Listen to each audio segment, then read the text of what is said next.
வணக்கம். தமிழ் ஜோதிடம் நம்மை நாம் அறிவோம். 2 நாளுக்கு முன்னாடியே என்னுடைய நண்பர்கள் என்கிட்ட ஜோதிடம் பார்க்க வந்தார். அவன் பையனுக்கு வரன் பார்க்கணுன்னு கேட்டார். அந்த வரன் பார்க்குறப்போ நட்சத்திரத்தெல்லாம் பார்த்து பொருத்தம் கொஞ்சம் நல்லா திருமணம் செய்து விடுங்கன்னு சொன்னேன். இந்த மாத கிரகங்கள் நல்லா இல்லை, அடுத்த மாதம் கிரகங்கள் வைகாசி மாதம் சூரியன்லாம் மாறிடுவோம் ரிஷபராசிக்கு. அப்போ பொண்ணு வீட்டில் பேசி முடிவு பண்ணுங்கன்னு சொன்னேன். அவருக்கு 2 நாள் கழிச்சு வந்தோடனே அந்த இடம் வேணான்ட்டம்பா, வேறு இடம் என்ன எனக்கு பார்த்து சொல்லுப்பான்னு சொன்னார். ஏன் பண்ண அந்த ஜாதகம் நல்லா இருக்குதுன்னு பார்க்க வேண்டியதானே சொன்னேன்னு. இல்லை, வீட்டில் சும்மா இல்லாத வெளியே ஒரு யோசிச்சுட்டு கேட்டாங்களாம்,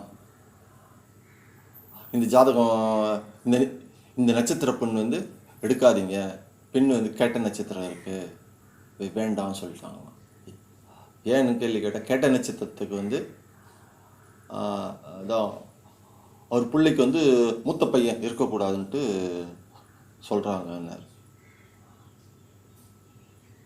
கேட்டைக்கு மூத்த மகன் ஆகாது, விசாகத்துக்கு இளைய மகன் ஆகாது, ஆயிலத்துக்கு மாமியார் ஆகாது, மூலத்துக்கு மாமனார் ஆகாது, இப்படின்னு பஞ்சாங்கத்தில் சொல்லி வச்சுருக்குறாங்க.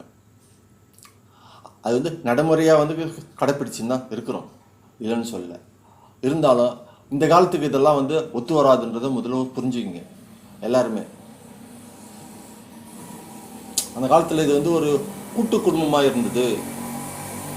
இந்த நட்சத்திரம் இந்த உறவுக்கு பகையாகும், அதனால் சேர்க்காதீங்கன்னு சொல்லி ஒரு வரமுறை வச்சுருந்தாங்க.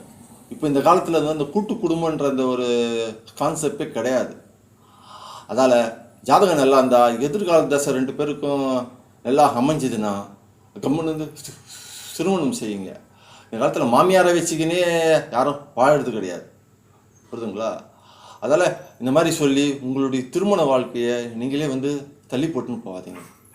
நன்றி, வணக்கம்.